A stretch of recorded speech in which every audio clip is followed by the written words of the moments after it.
Cyan Boujee, I apologize because I was a hater. This video isn't just an apology, but it's me trying to hold up a mirror to show how we treat women online, to talk about cancel culture, and most importantly, what matters, which is the girls. I was part of the group that judged Cyan Boujee so harshly, and today I want to talk about why I was wrong and why this entire issue shows how quick we are to cancel women online whilst ignoring the real issue here, which is human trafficking. On another episode of Keeping Up with Queen P. Cyan Boujee, I apologize because I was a hater. Not because I didn't know better, but it was easier to point fingers rather than pausing and understanding. This video isn't just an apology, but it's me trying to hold up a mirror to show how we treat women online, to talk about cancel culture, and most importantly, what matters, which is the girls. I want to be really honest in this video. I was part of the group that judged Cyan Boujee so harshly. And the weird part is that I didn't really even know her. And I just want to come on here today and say that I was really wrong. And why this entire situation shows how quick we are to cancel women whilst ignoring the real issue here, which is human trafficking. So to give context, let's go back to the beginning. So there's this thing called the Buga program. So it is a Russian skilled program where African women aged 18 to 22 go to Russia for better opportunities. But the public found out that it was actually a human trafficking scheme where these girls were taken, their passports were taken away, they were put into forced labor to make weapons, they have low pay and they have no escape out. And the influencers were unknowingly promoting this. This resulted into 4 influencers' TikTok accounts being banned. There were a lot of influencers involved, including men, but only 4 women, who is Usima, Siamtanda, Hopi, and Cyan Boujee, who got their TikTok accounts banned.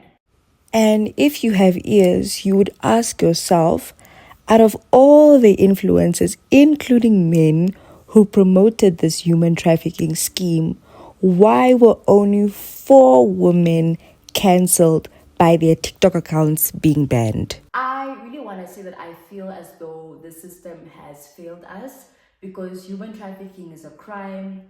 The evidence is out there, but there's little to no information about the girls. Like, we don't know about their whereabouts.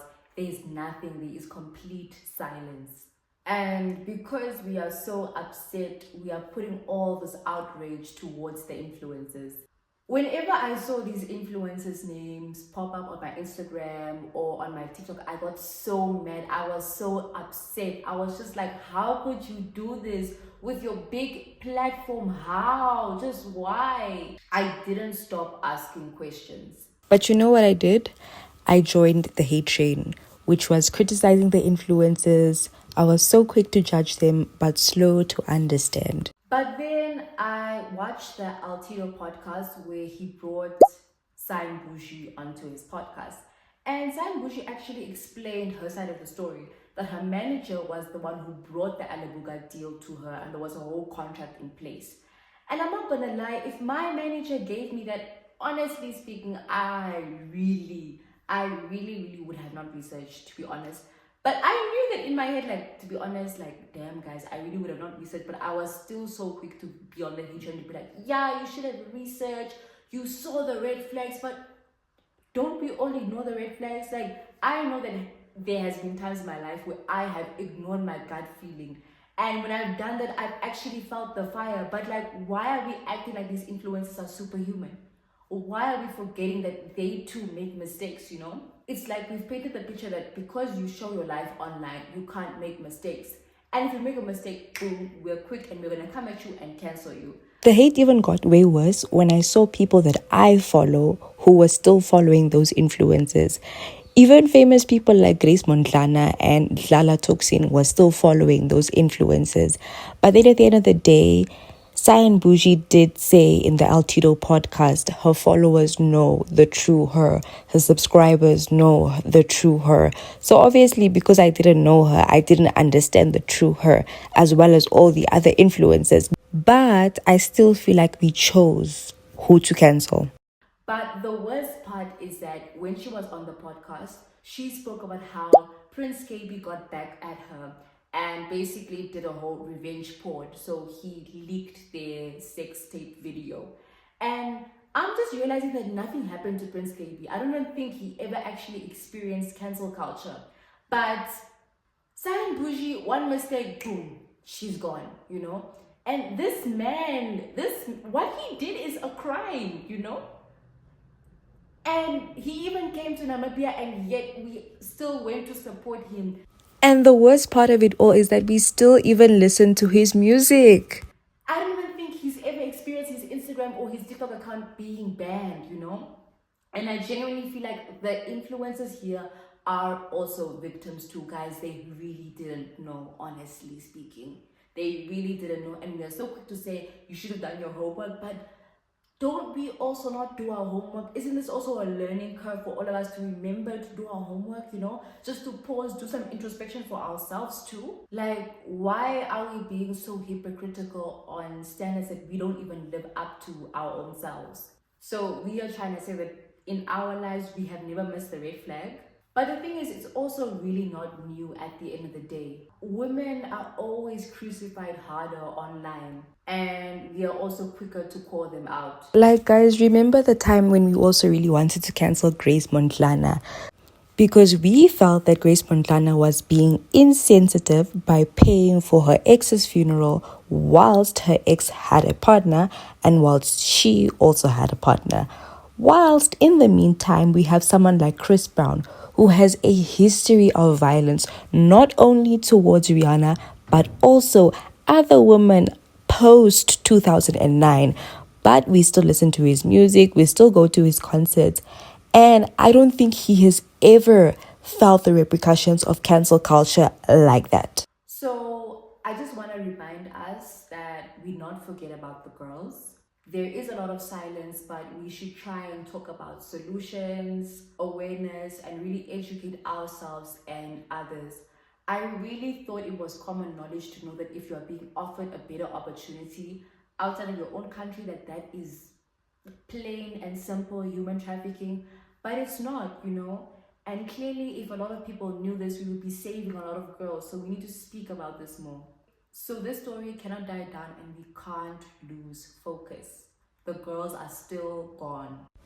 And we need to find them. So, to Cyan Boujee, I'm sorry, not just for judging you, but for forgetting that you are also human too. To everyone, I just want to say, let us stop cancel culture and let's start using our voices for what actually matters. Let's advocate for those girls and let's check our hearts before we cast the first stone.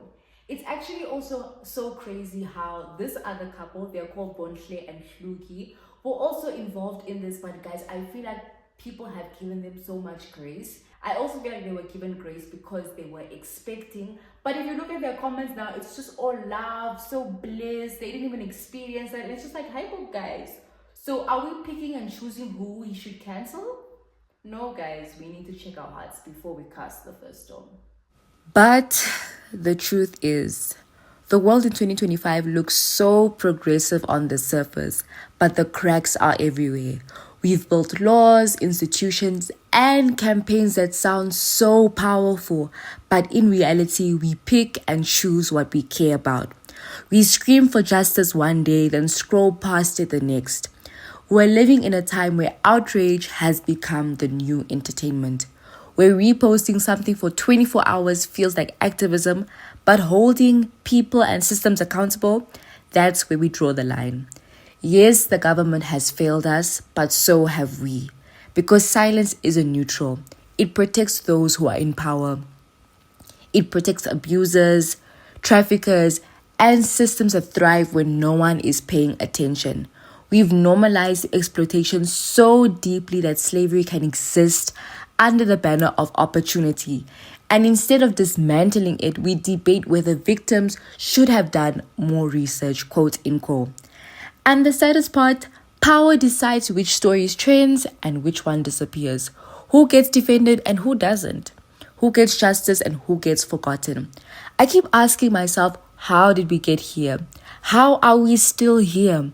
Maybe because we created structures but no accountability, laws but no action, and we've mistaken noise for change. But silence is a choice. Scrolling past is also a choice. And maybe we can't fix everything overnight, but refusing to be numb, refusing to look away, that is definitely the first step.